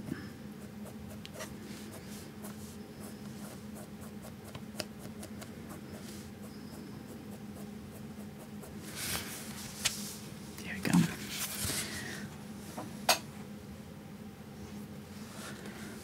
I'm going to put that dark color down in here.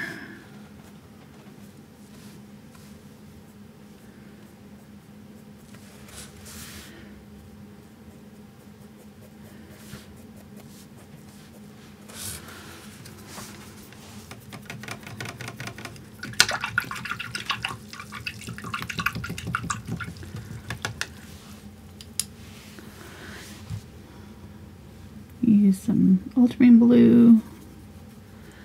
Thin it out. I want to make sure that this is fairly dry, but I'm going to go ahead and kind of glaze over the top with Ultramarine Blue on a couple of these.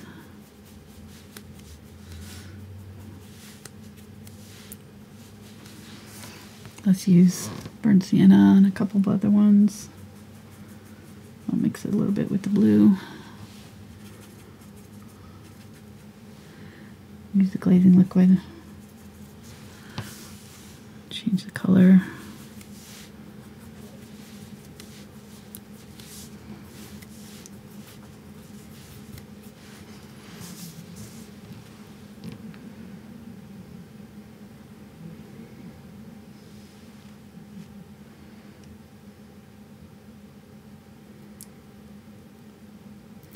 Let's use a little yellow oxide.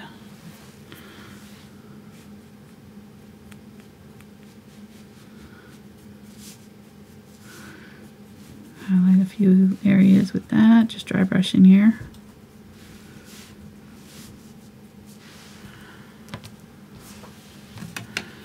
And again, I'm not worried at all about how dark these are really at this point. I'm just trying to get the colors kind of where I want them generally. And then we'll fiddle with the darkness here in a minute. Ow. Someone over.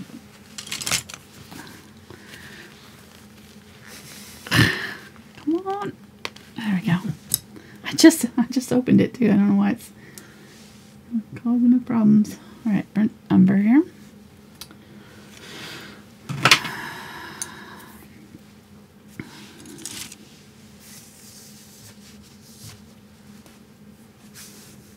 Okay, so I'm going to go in with the burnt umber here and just kind of clean up between the slats a little bit, darken that up yet again. Going to run some color over the top of some of these to kind of break up those perfect lines so that it looks more like wood. Because they're kind of, you look at in the picture there, the light's hitting them in different places, so they're not going to be the same all the way down. There we go. That's looking a little bit closer to where I want it to be. Grab the black and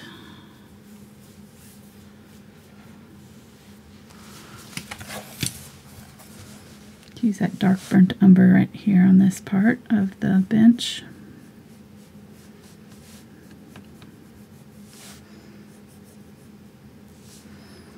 Use it up in here too.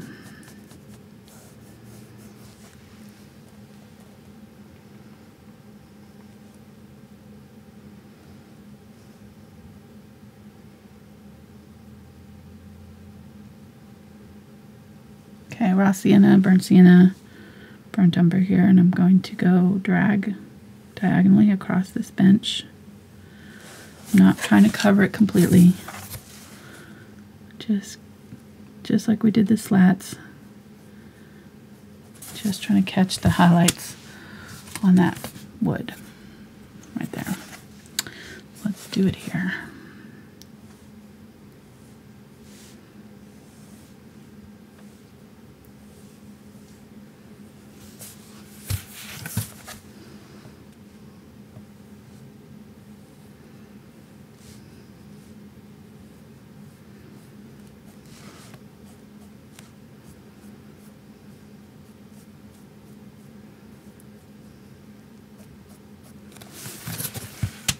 That.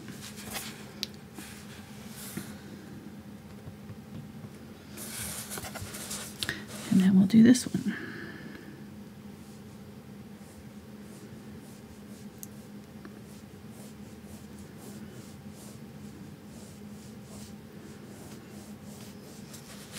And actually I think I'm going to use that burnt umber here and go across.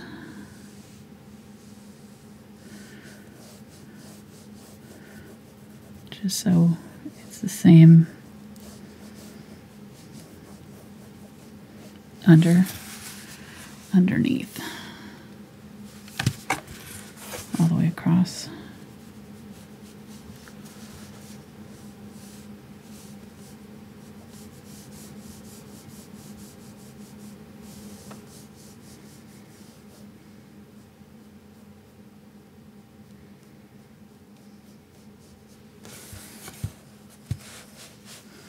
I'm going to grab that burnt umber and clean up and do that bottom lip of the bench that's facing us there.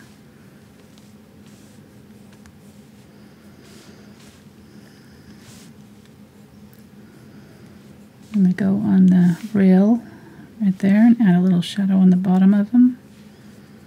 Just kind of lightly dusting. And then we'll put that dark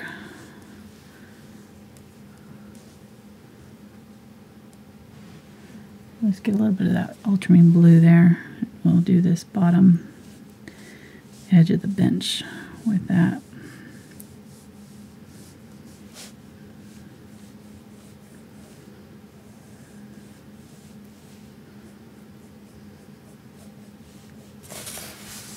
Okay.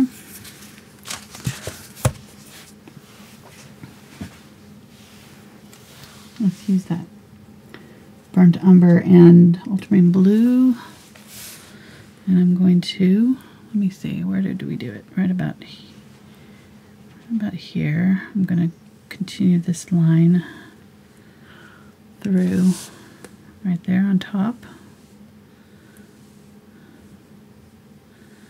Kind of curves from one side of the boat to the other.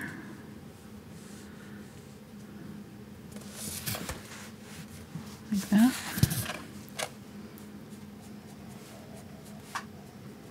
Super chat.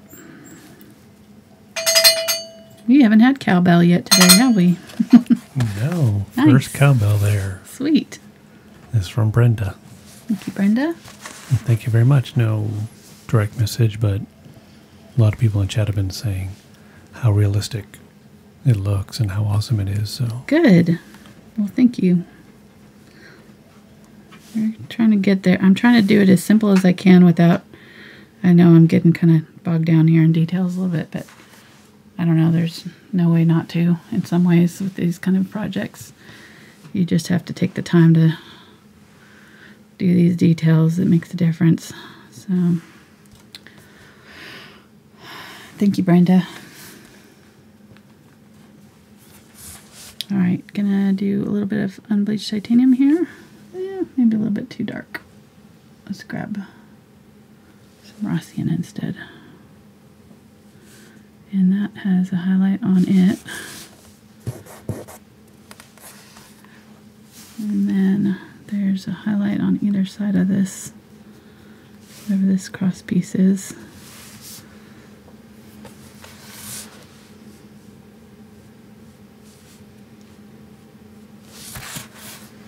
There. And I'm going to use some of this unbleached titanium and raw sienna. Just going to go through and do some bright spots on our boards down here. Just a few. so that when we glaze, it'll kind of catch the light in some places. And let's use this color. Let's finish this board here now that it's going to dry. I'm using this yellow. Well, this is raw sienna and unbleached titanium, I think.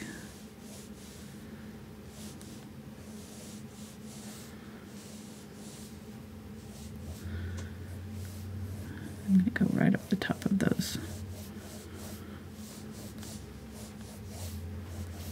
And if you want to, you could use a wider brush. You could use a brush that's as wide as this. Might be a little bit faster, a little bit easier to get that.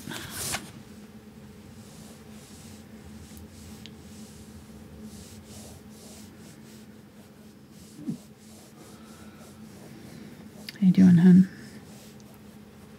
Trying to hold back sneezes. Not supposed to do that. It can be bad for you. That's right. Your eyes poke out.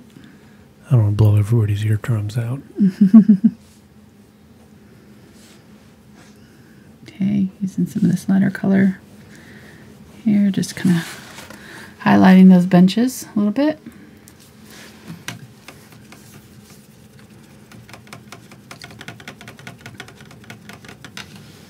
And then let's put in our side braces.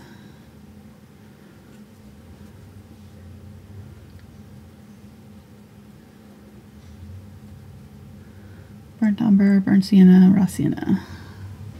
Of our boat color. And I'm just going to go over the top here. These are already pretty much in. They're the color that, pretty much the burnt sienna color. But I want to give them a little bit more detail.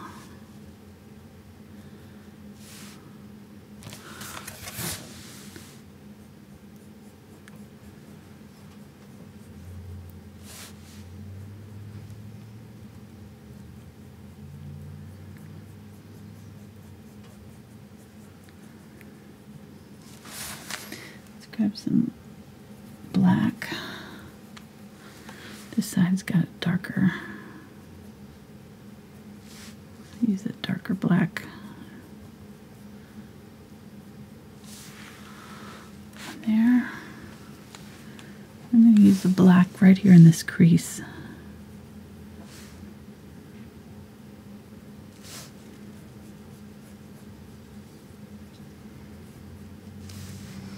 And a little bit right behind where it kind of attaches to the wall.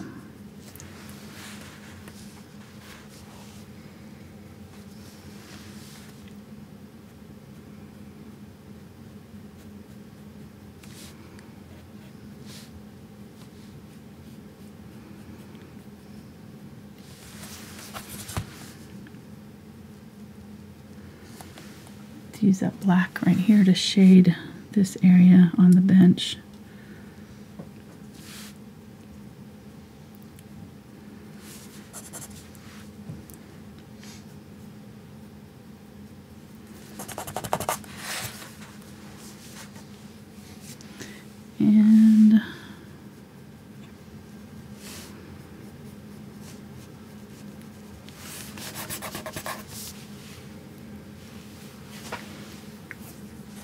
And then we'll use this black, and it's got a little bit of these other colors in it, so it's not solid black. And we're going to put in our shadows under on this part of the boat on the underside here. We can use a little bit of glazing liquid if we want to kind of make it easier to blend.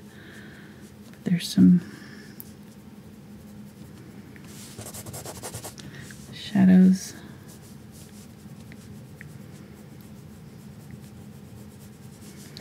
On those boards.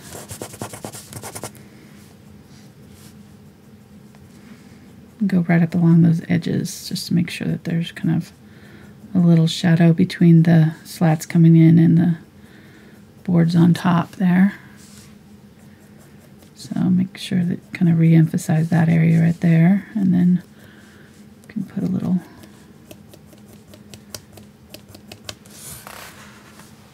shadows on there. Okay, that looks good.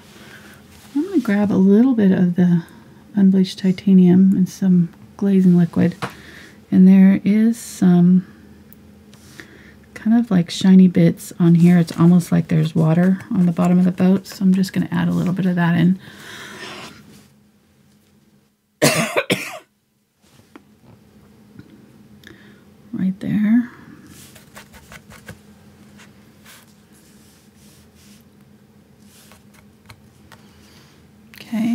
let's add some on this top of the bench too. Got some glazing liquid here. I'm just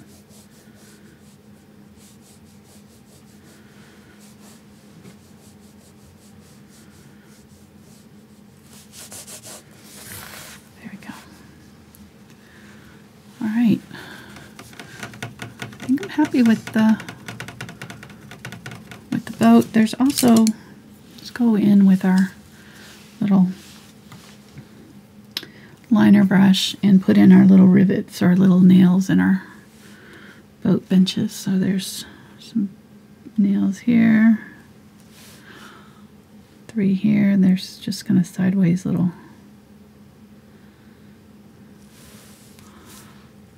and then there's some brackets and things that are down here, so you can just kind of make some random little dots and lines in your wood down here. I'm not seeing any other, oh yeah, there's right in here.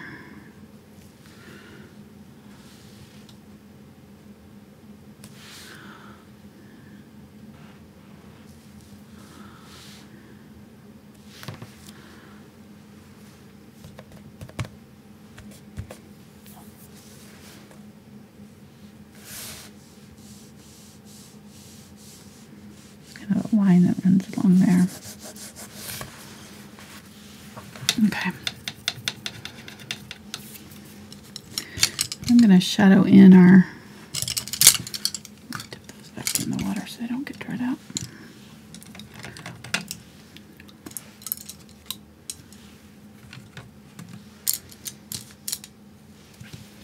I'm going to shadow this top portion just a little bit with the burnt umber.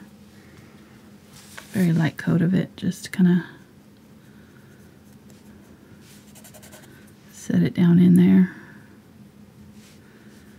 Just looked like it was kind of floating on top of the boat there. You can do that along here too if you want to. Anywhere that it doesn't look like it's attached to the boat, if that makes sense, you know, if your color just looks like it's floating on top, then just go in with a little bit of your burnt umber, which is kind of your base color, and just kind of touch in a little bit of it, and it'll help. I'm going to put the shadow end underneath our oars while I've got this dark color on my brush, just on either side of that bench, there, and then right here.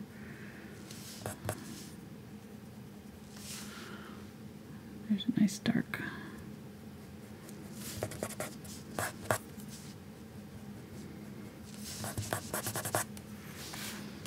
Oh yeah, I forgot to put our highlight on top of our things here, so I need to put that in. Grab some raw sienna burnt umber here, and I'm gonna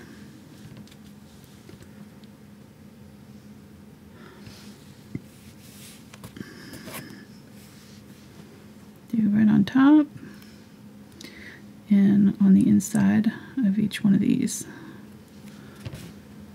There's a highlight that comes all the way down.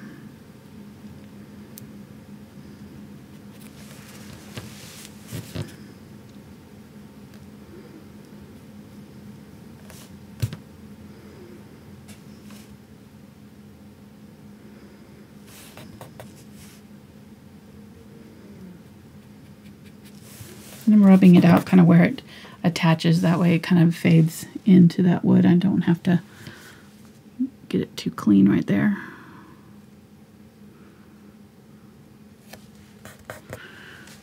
I won't have to go back in and shadow it if I don't. Kind of just do it with my finger. Right there. Okay, much better. And that pops those right forward. Very good. Okay, now put in our oars and we'll be done. So 2 hours, not too bad. I kind of was hoping it'd be a little bit faster than that, but this is kind of detailed, so.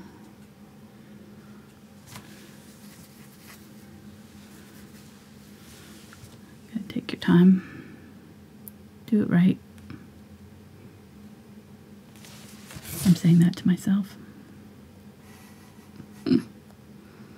Yeah, I was gonna kind of try to make it a little bit more easy, you know, but hopefully it's not too bad. I mean, the techniques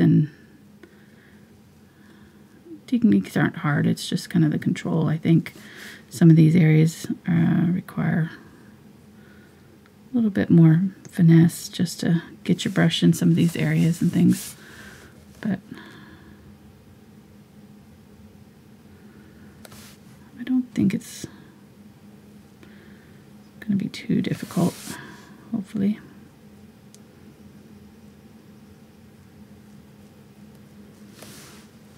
Okay. This is just raw sienna here.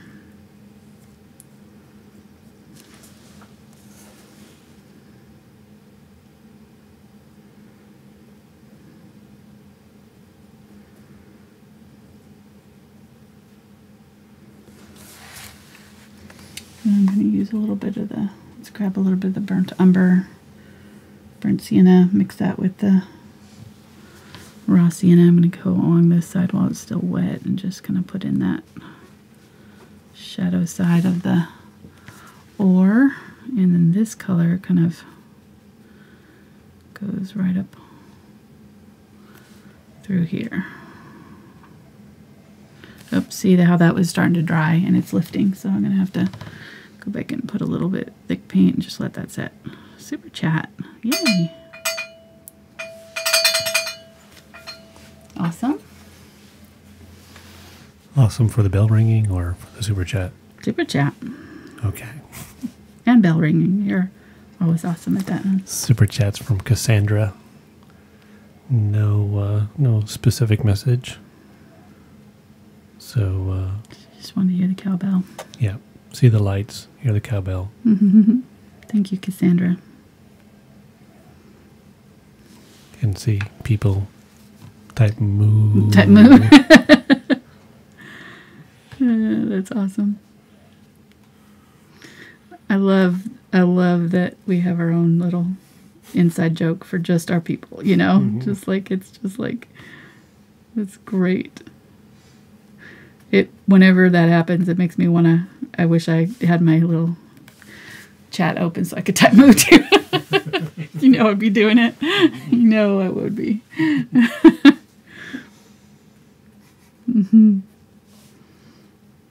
As soon as I saw those lights, I'd be moo. Alright, grabbing some unbleached titanium here. And I'm going to lay in my highlights on top of here and try to do it while it's wet. We'll see if it sticks.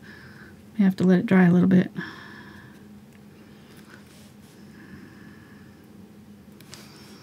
Go right down the middle. Yeah, it's not wanting to stick. We'll see if this side's dry enough. Tap, tap, tap. Leaving a little bit of that dark edge, so not right to the edge. And then pull this down the middle. It's kind of a smooth surface, so I want sort of a smoother line on this.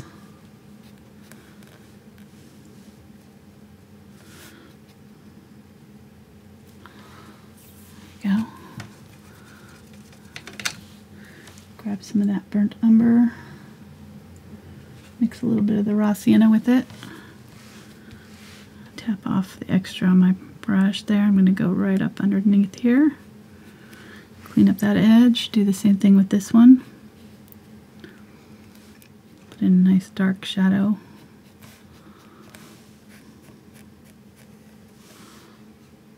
Along that one side of my ore.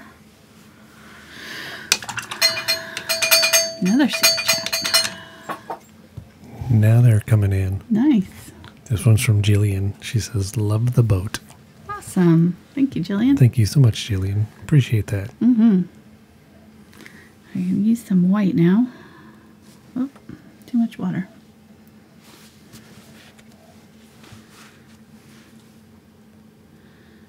Oh, you can see how that happens? See that holes forming right there? You know why that's doing it? Is because my color underneath wasn't dry.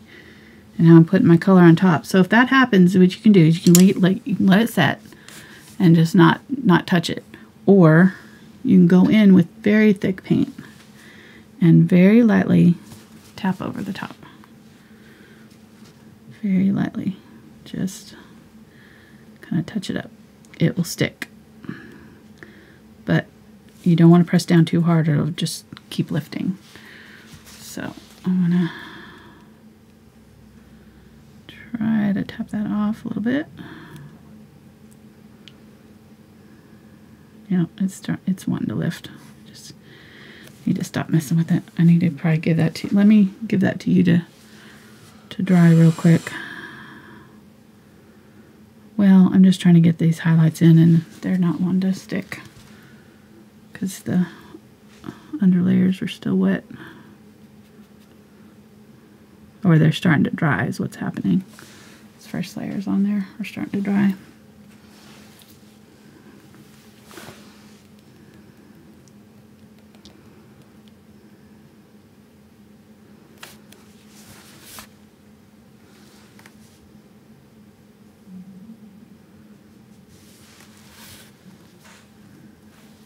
I'm really going pretty bright with this because I want these to look really shiny. And there's pretty good contrast between the boat and these. They're definitely the focal point. Going in with some raw sienna here. Brightening up the top there, and I'm just going to kind of shadow along the side. Raw sienna.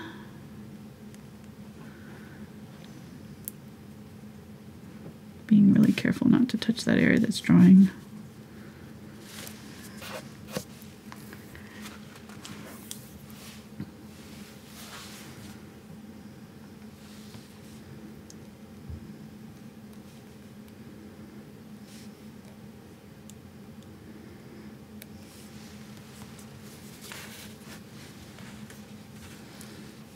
And there's an area right here that kind of comes in.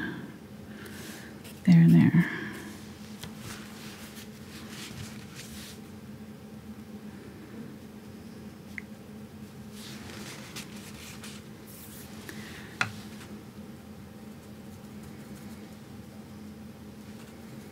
Grab some burnt umber, thinned it down. It's got a little bit of the unbleached or the raw sienna in it. I'm going to go along that edge there, just kind of clean it up.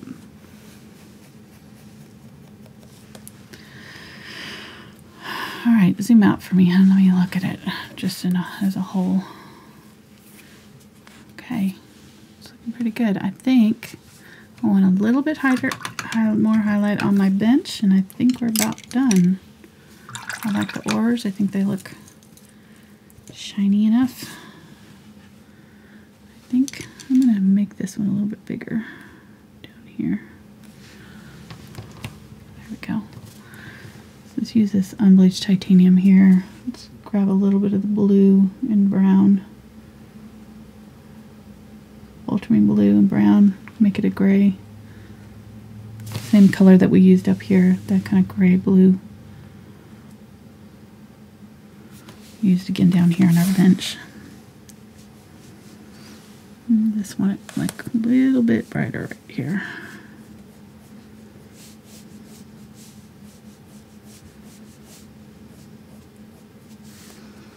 Let's use a little bit right in here too.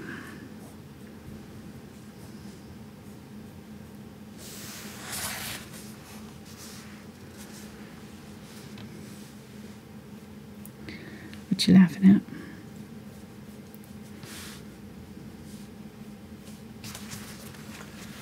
Oh, people want a duck.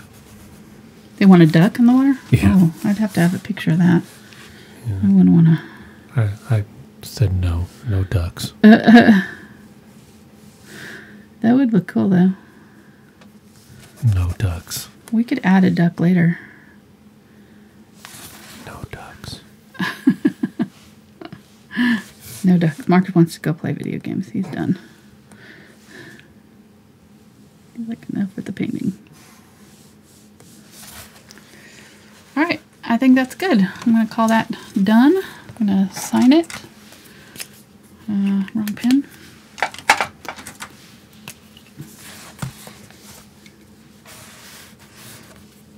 I'm going to sign it along the boat right here. Yeah. No ducks and no splatters. Yeah, no splatters today. I thought about adding splatters, but I just don't think. I'm sure you did. As visions of splatters danced in her head. I did think about splattering. I couldn't figure out a way to do it. How can I put a flower in here? That's true. We could add a big old flower. Flowers always make it better. Go ahead and get rid of that palette cam and I'll sit. There we go. Can do some zoom in there. You can see the detail. I really like how the water turned out. I do. I think it. Now flip it upside down again. I want to see the trees. That's just spooky. Yeah. All right, guys. Thanks so much for watching today. Hope you enjoyed it. Hope you try it. If you do, you can share it with me on my social media. Links down in the description. And all the materials that we used are down there as well, with the links to my Amazon store and the brush guys. And if you make purchases through those, that helps our channel as well. And Patreon. And Patreon. For yep. traceables. If you want the traceable and the original reference photos and my original, I'm going to take a photo of it and I'll post it on Patreon too. So you'll have my reference painting and the reference photo and the traceable all to work with.